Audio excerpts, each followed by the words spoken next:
Morning dear children, how are you all. सभी को विद्या शक्ति के क्लास में स्वागत है। तो बच्चों, हम लोग क्या पढ़ रहे थे? हम लोग चैप्टर 5 का रिवीजन कर रहे थे। Measurement of length and motion के बारे में पढ़ रहे थे। तो लेंथ का मेजरमेंट कैसे लिया जाता है, इंटरनेशनल यूनिट क्या है, ये हमने पढ़ लिया था। और पिछले क्लास में हमने ये भी पढ़ लिया था कि एंशियंट टाइम्स में किस तरह से चीजों को मेजर किया जाता था, है ना। और उसको मेजर करने के तरीके क्या थे, ये सब हमने पिछले क्लास में पढ़ लिया था। ठीक है।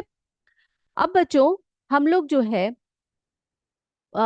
जो बॉडी पार्ट्स के थ्रू किस तरह से पुराने लोग जो है अपने बॉडी पार्ट से, यानी कि एक एक भागों से जो है एक एक चीजों को मेजर किया करते थे, ये हमने सीखा।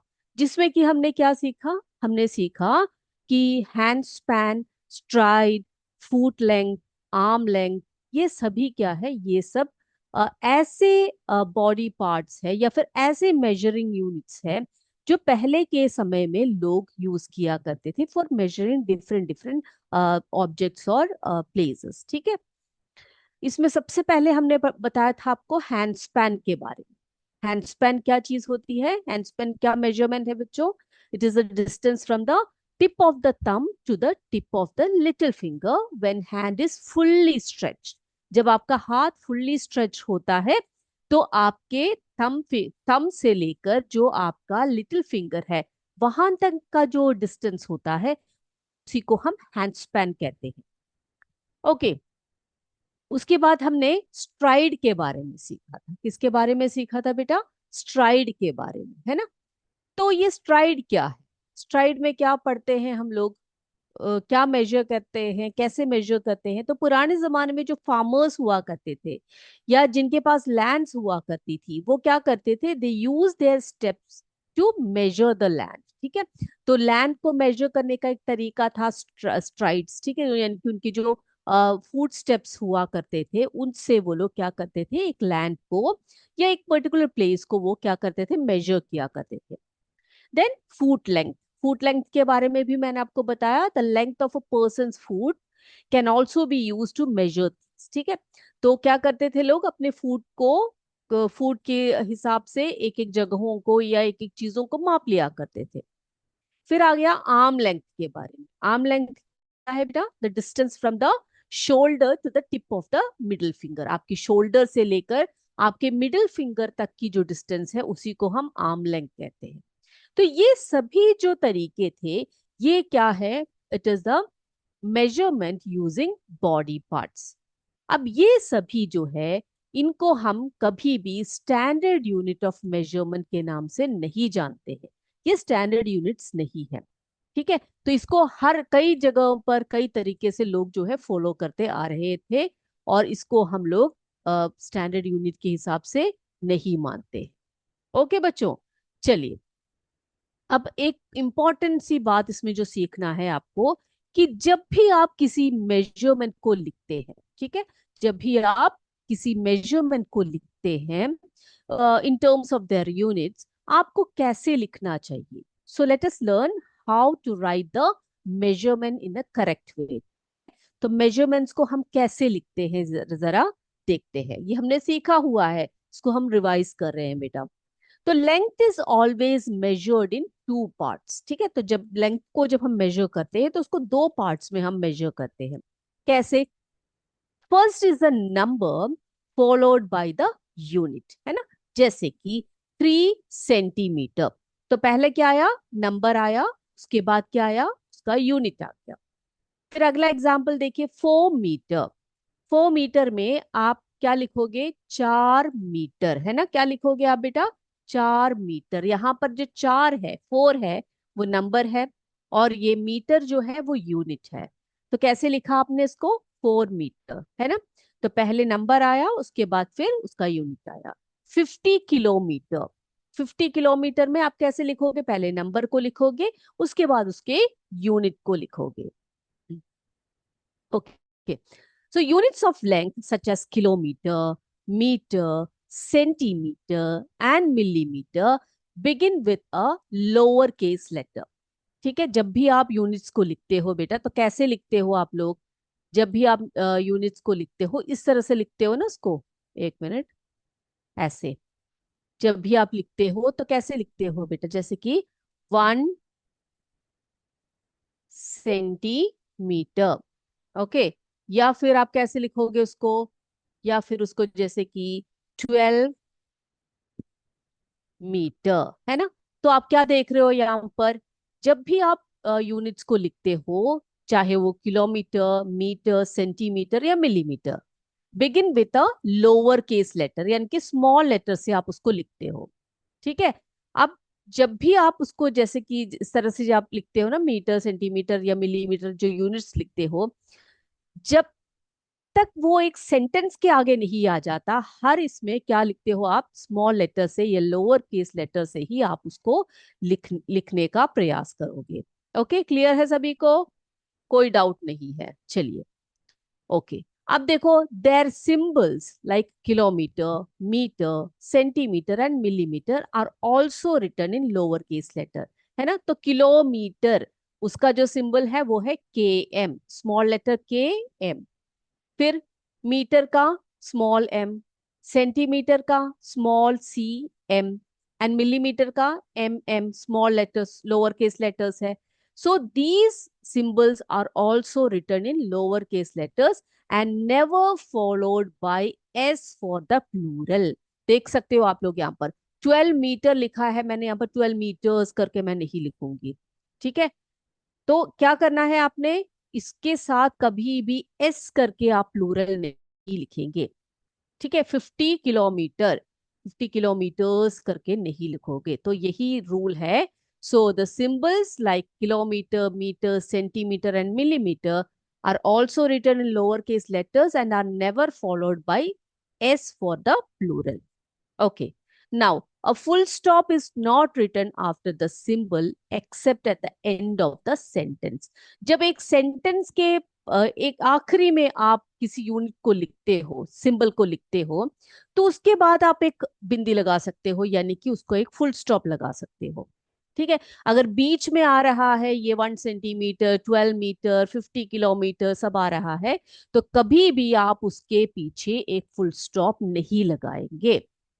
Am I clear? Okay. Now, while writing the length, always leave a space between the number and the unit. जैसे कि आपको मैंने अभी आपको लिखकर बताया। कैसे लिख के बताया मैंने आपको? जैसे कि बेटा यहां पर आप लिख रहे हो 50, 50, ठीक है, एक स्पेस यहां पर छोड़ेंगे थोड़ा सा, उसके बाद ही आप किलोमीटर लिखोगे। ठीक। और जैसे कि यहाँ पर आप देखिए कॉमा, यहाँ पर आप 20 मीटर जब लिखोगे तो 20 के बाद क्या करोगे बच्चे? आप थोड़ा सा गैप, स्पेस छोड़ोगे, उसके बाद मीटर लिखोगे। So while writing the length always leave a space between the number and the unit. ठीक है, तभी वो ठीक रहेगा, तभी ये जो रूल है ये आप फॉलो कर पाओगे। Now, while writing the length, always leave a space between the number and the unit. तो ये इतने सारी जो बातें हैं, रूल्स है, जब भी आप किसी भी मेजरमेंट को लिखते हैं आपने क्या करना है? याद रखना है।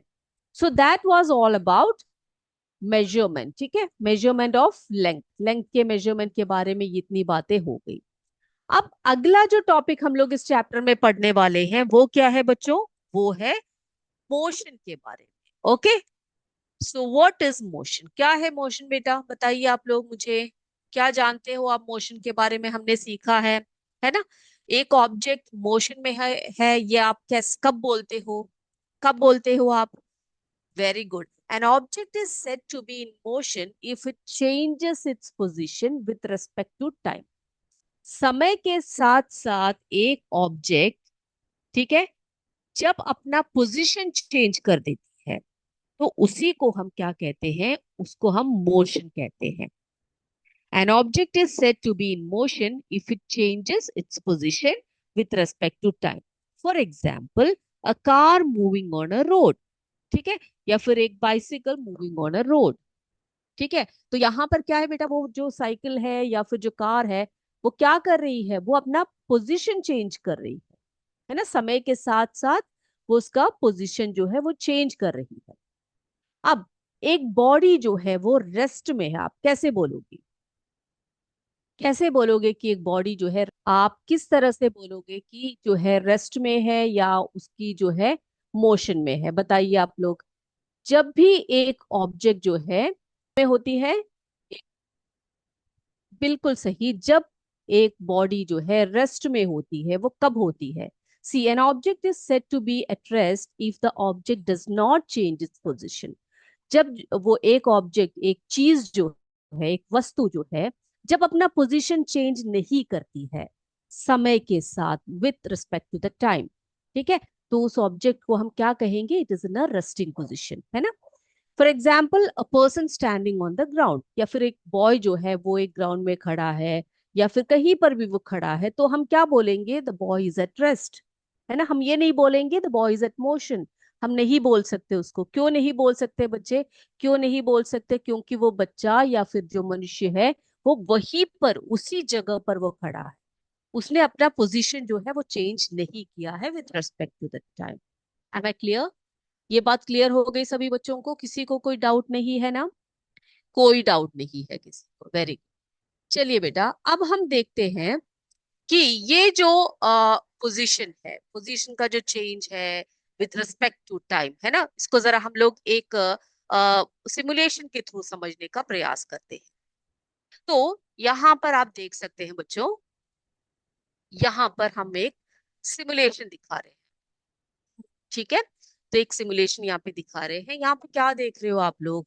यहाँ पर फॉर एग्जाम्पल एक आदमी खड़ा है, ठीक है, उसके पास एक जो है छोटी सी एक कार्ट खड़ी है, उसके ऊपर एक बॉक्स पड़ा हुआ है।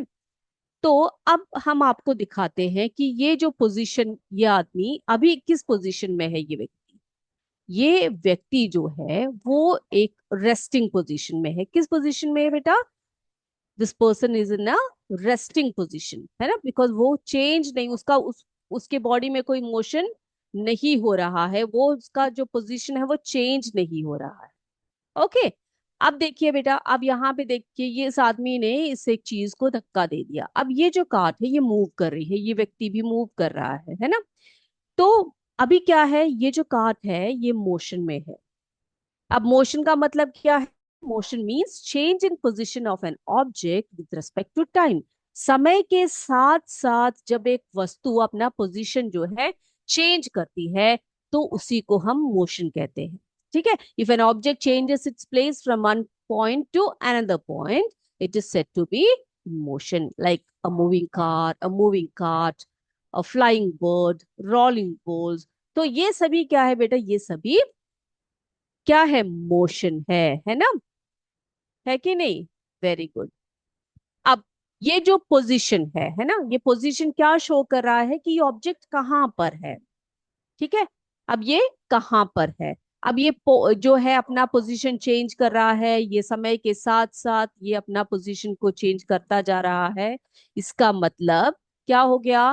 कि ये मोशन में है। किसमें है बेटा? मोशन में है। ओके, चलिए।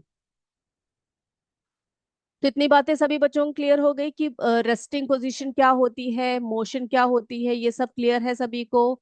चलिए, आगे जो है हम देखने वाले हैं, जो अभी हमने आपको बताया कि मोशन एंड रेस्ट, ठीक है, मोशन एंड रेस्ट जो है हम किस तरह से डिफाइन करते हैं।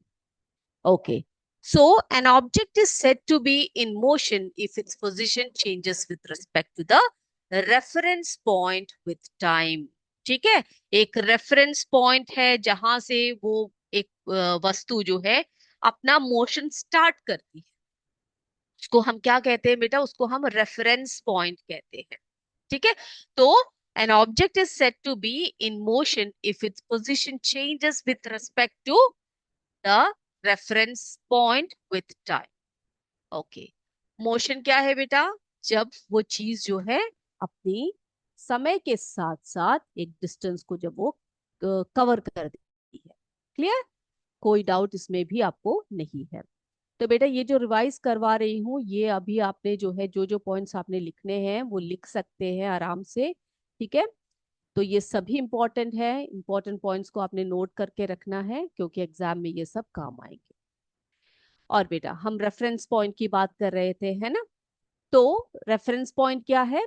When distance is stated with respect to a fixed point, then it this point is called the reference point. ठीक है, रेफरेंस पॉइंट को कैसे डिफाइन करोगे बेटा आप लोग? When distance is stated with respect to a fixed point, then this point is called a reference point. Okay, for example, when giving directions you might use a landmark as a reference point, है ना? हम जैसे कि किसी को directions बता रहे हैं तो हम क्या करेंगे, करते हैं बेटा, एक रेफरेंस पॉइंट बताते हैं, जैसे कि एक स्कूल है या फिर एक बड़ा सा एक ट्री है या एक पार्क है ना? तो वो जो पोजीशन होती है उस पॉइंट को हम रेफरेंस पॉइंट कहते हैं। ओके, ठीक है। देखो जैसे कि the kilometre stones on highway, है ना? आपने देखे होंगे हाईवेज वगैरह में किलोमीटर स्टोन्स को देखे होंगे, है ना? तो जैसे कि आप कैसे बताओगे रेफरेंस पॉइंट्स को? जैसे कि एक लैंडमार्क बताओगे सच एज अ बिल्डिंग और अ ट्री, है ना? ये जो बिल्डिंग है ये, तो वो एक रेफरेंस पॉइंट हो गया। ठीक है, तो ये इंपॉर्टेंस क्या है इसकी? रेफरेंस पॉइंट्स की इंपॉर्टेंस क्या है? सी, using consistent reference points ensures that measurements and descriptions of positions are accurate and comparable। ठीक है, तो अगर रेफरेंस पॉइंट जो है क्या है, अगर कंसिस्टेंट रेफरेंस पॉइंट्स का आप यूज करते हो तो जो मेजरमेंट होता है, जो डिस्क्रिप्शन होता है पोजीशंस का, वो एक्यूरेट होता है। For example, if everyone uses the same reference point when describing the location of a place, it eliminates confusion and ensures clarity। है ना? जैसे कि आप यहाँ पे आप देख सकते हो, जैसे कि आप बता रहे हो आपको कहीं पर जाना है, ठीक है, स्कूल से आप जा रहे हो कहीं पर, आप एक ट्रिप पे जा रहे हो, तो आप बताओगे स्कूल से लेकर जहां पर आप जा रहे हो ना, जिस ट्रिप पे आप जा रहे हो वहां तक का डिस्टेंस कितना है। तो आपका रेफरेंस पॉइंट कौन सा हो गया बेटा? आपका स्कूल हो गया, है ना?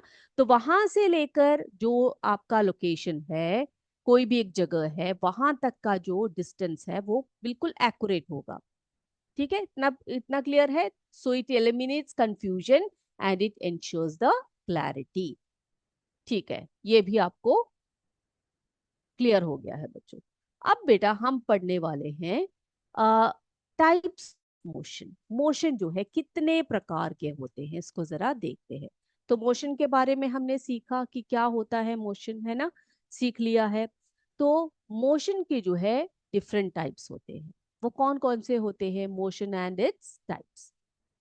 तो टाइप्स ऑफ मोशन, जिसमें types of motions are generally divided into three. Basically तीन प्रकार के मोशंस होते हैं। कौन कौन से होते हैं बेटा? सबसे पहले है रेक्टिलिनियर मोशन। पहला जो मोशन है वो हम सीखेंगे कौन सा? Rectilinear motion. अब ये रेक्टिलिनियर मोशन क्या होता है बच्चों?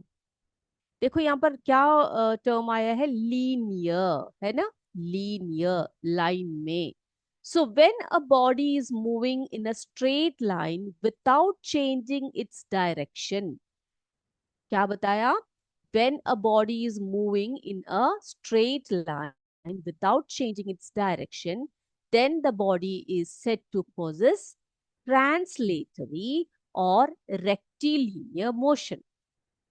तो एक चीज जा रही है, ओके, एक चीज जा रही है, वो चीज जो है, या फिर एक गाड़ी है जो भी है, या फिर एक बॉल है, अगर वो सीधे लाइन पे जा रही, कैसे जा रही है वो? सीधे लाइन पे जा रही है, इस तरह से। ठीक है, सीधे लाइन पे वो ट्रैवल कर रही है, कोई उसका पोजीशन में कोई चेंज नहीं है, तो ऐसे मोशन को हम क्या कहते हैं बेटा? ऐसे मोशन को हम कहेंगे, क्या कहेंगे? Very good, recti linear motion. ठीक है, इसको हम कहेंगे रेक्टिलिनियर मोशन। क्लियर है सभी को? ठीक है, तो उसी को हम रेक्टिलिनियर मोशन कहते हैं। So a body When a body is moving in a straight line without changing its position, the body is said to possess a, देखो उसका अगला दूसरा नाम जो है ट्रांसलेटरी मोशन है. क्या मोशन है? ट्रांसलेटरी मोशन और रेक्टिलिनियर मोशन. चलिए, अब दूसरा टाइप कौन सा है मोशन का? देखो यहाँ पर एक एग्जांपल आपको और बताया है, a car moving on a straight line. ठीक है, एक गाड़ी जो है वो स्ट्रेट लाइन पे जा रही है, तो वो गाड़ी कैसी मोशन में है? रेक्टिलिनियर मोशन में है. Okay, now what is circular motion? अब सर्कुलर मोशन किसको कहते हैं बेटा? देखो नाम से ही आप पता लगा पा रहे हो कि क्या होता है ये सर्कुलर मोशन. क्या होता है बेटा बताइए. देखो, when a body moves in the shape of a circle, ठीक है, जब एक बॉडी एक सर्कल के शेप में मूव कर रही है about a fixed point and a fixed radius, ठीक है, एक फिक्स्ड पॉइंट से वो सर्कल में घूम रही है. ओके, एक मिनट जरा बताते हैं आपको. यहाँ पे एक बॉडी जो है, यहाँ पर एक फिक्स पॉइंट है, ठीक है, और इस फिक्स पॉइंट से वो सीधे ऐसे सर्कुलर मोशन में जब वो मूव करती है, ओके, इस तरह से जब वो मूव करती है, उसका एक फिक्स्ड रेडियस होता है, then the body is said to be in a circular motion. तो हम क्या कहेंगे उस बॉडी को? वो बॉडी किस मोशन में है बेटा? उस वो बॉडी जो है वो सर्कुलर मोशन में है. ठीक है, तो रेक्टिलिनियर मोशन क्या है पता लग गया आपको, सर्कुलर मोशन क्या है वो भी पता लग गया है ना. फॉर एग्जाम्पल, यहाँ पर एक बहुत ही अच्छा एग्जाम्पल दिया है, the motion of planets around the sun. ठीक है, तो हमारा सन है ये, सन के चारों तरफ कौन घूमता है बेटा? प्लैनेट्स घूमते हैं, है ना. 8 प्लैनेट्स हैं, और ये 8 प्लैनेट्स क्या करते हैं? सन के अराउंड जो है मूव करते हैं. और इस तरह का जो मोशन होता है उसको हम क्या कहते हैं? इसको हम कहेंगे सर्कुलर मोशन. ठीक है, तो the motion of planets around the sun. ये कौन सा प्लैनेट है बच्चों? ये हमारा अर्थ है. तो अर्थ भी जो है सन के अराउंड चारों तरफ घूमता है. तो कौन से मोशन में है ये हमारे सर्कुलर मोशन में है. The third one is periodic और ऑसिलेटरी मोशन. तीसरा टाइप है पीरियोडिक और oscillatory motion. So when the motion of a body repeats after fixed interval of time. क्या कहा? When the motion of a body repeats after fixed intervals of time, then the body is said to be in the periodic और oscillatory motion. ठीक है, तो oscillatory motion और periodic motion जो होता है बेटा, दोनों सेम है. ठीक है, दोनों सेम है. ये क्या होता है? जब एक बॉडी मोशन को रिपीट करती है. कैसे रिपीट करती है? Body repeats after fixed interval of time. एक इंटरवल के बाद फिर से वो बॉडी जो है उसी पोजीशन से फिर से वो अपना मोशन जब स्टार्ट करती है, तो उसी को हम क्या कहेंगे? पीरियोडिक और oscillatory motion. For example, the two and fro motion of a simple pendulum. ठीक है, तो यहाँ पे आप देख सकते हैं बेटा, यहाँ से एक जो है क्या किया उसने, जो पेंडुलम है उसका मोशन देखिए, टू एंड फ्रो मोशन है ना. तो इस तरह से जब वो यहाँ से यहाँ और यहाँ से यहाँ जब आती है, तो उस मोशन को हम क्या कहते हैं? ऑसिलेटरी मोशन कहते हैं. तो oscillations of a simple pendulum, ये एग्जाम्पल है ऑसिलेटरी मोशन का. तो इसमें क्या होता है? When the bob of a simple pendulum moves from its mean position B to A and back to B, and then from B to C and back to B again, the pendulum is said to complete one oscillation. है ना. कैसे? यहाँ पर देखिए आप, कैसे यहाँ से B to A जाती है, फिर से B में जाती है, फिर से वापस आती है, तो उसको हम क्या कहते हैं बेटा? देखो यहाँ से बी से ए, फिर वापस बी, तो ये जो मोशन होता है इसको हम कहते हैं ऑसिलेटरी मोशन. कोई डाउट नहीं है किसी को, है ना. So in this case of the simple pendulum, the time period is the total time taken by the pendulum to complete one oscillation. जब जाती है वापस आती है तो उसको हम कहते हैं एक कंप्लीट ऑसिलेशन. ठीक है, तो आप समझ गए ये क्या है ना. थ्री टाइप्स ऑफ मोशन कौन कौन से हैं समझ गए बच्चों, किसी को कोई डाउट नहीं है कौन कौन से मोशंस हैं वे. The three types of motions are rectilinear motion when a body is moving in a straight line without changing its direction. When the body is said to be, then the body is said to be uh, in translatory or rectilinear motion. Example क्या बताएंगे, a car moving on a straight road, कोई भी example आप बता सकते हैं. Second one circular motion, जिसमें कि when a body moves in the shape of a circle about a fixed point and a fixed radius, then the body is said to be in a circular motion. Example, the motion of planets around the sun. Periodic motion में क्या बताया, या फिर उसको हम कहते हैं oscillatory motion, है ना. When the motion of a body repeats after fixed intervals of time, then the body is said to be in a oscillatory or periodic motion. इसका एग्जाम्पल आपको बताया to and fro motion of a simple pendulum. तो इनको आपने, इन तीनों प्रकार के जो मोशंस है इसको आपने बहुत अच्छी तरह से याद रखना है बच्चों, किसी को भी इसमें कोई डाउट नहीं होना चाहिए. ठीक है, आई होप इसमें किसी को कोई डाउट अभी नहीं है. ठीक है, तो यहाँ पर आप देख सकते हैं लीनियर मोशन में एक और बार आपको जरा दिखाते हैं. यहाँ पे देख सकते हो बेटा आप लोग लीनियर मोशन को थोड़ा और डिटेल में जब हम देखते हैं तो linear motion occurs when an object moves along a straight line. ठीक है, कब होती है, जब एक स्ट्रेट लाइन में कोई भी वस्तु मूव करती है ना. Yes, okay. और the speed and the direction might change but the path remains a straight line. ठीक है, तो पाथ हमेशा कैसी रहती है बेटा, स्ट्रेट लाइन में ही होती है. ओके, चलिए अब तीन एग्जाम्पल्स यहाँ पर बताए हैं आपको. A car driving on a straight road, a train moving on a straight track, then soldiers in a parade. है ना, आपने देखा है ना परेड में सोल्जर्स जो जाते हैं इस तरह से, तो वो कैसे जाते हैं, वो एक स्ट्रेट लाइन में होकर जाते हैं, तो हम उसको क्या कहेंगे, वो सब कैसे मोशन में है बेटा, रेक्टिलिनियर मोशन में है.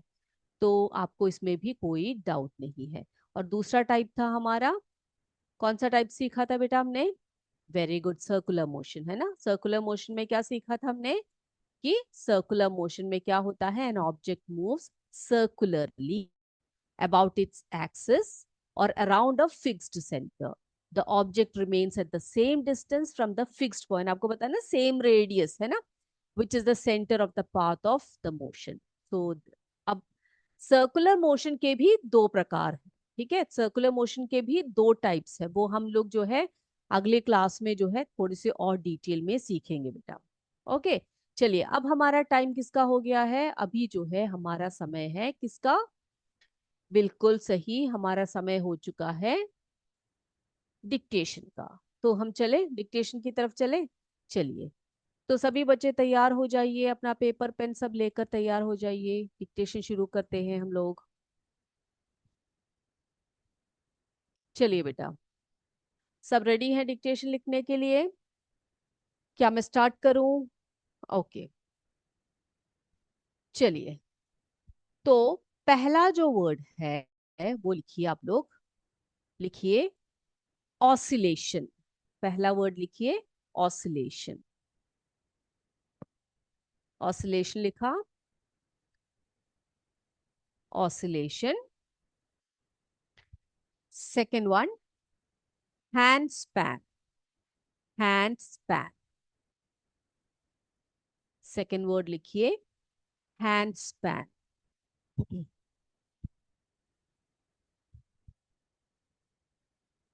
लिख लिया. Okay, third one, third one motion. तीसरा वर्ड लिखिए मोशन. चौथा वर्ड लिखिए डायरेक्शन. चौथा वर्ड लिखिए डायरेक्शन।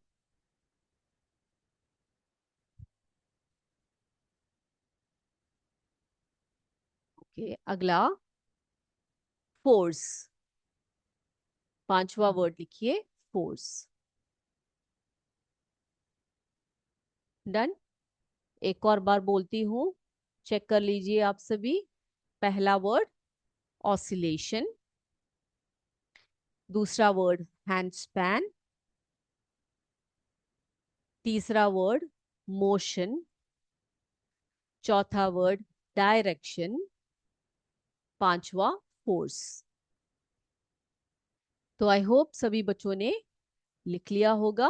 ठीक है, और आज का क्लास जो है वो भी सबको क्लियर हो चुका होगा, आई होप सो। तो आज की क्लास को यहीं पर हम लोग समाप्त करते हैं। अगले क्लास में आपसे फिर मिलेंगे। तब तक जय विद्याशक्ति, जय हिंद, जय भारत। धन्यवाद।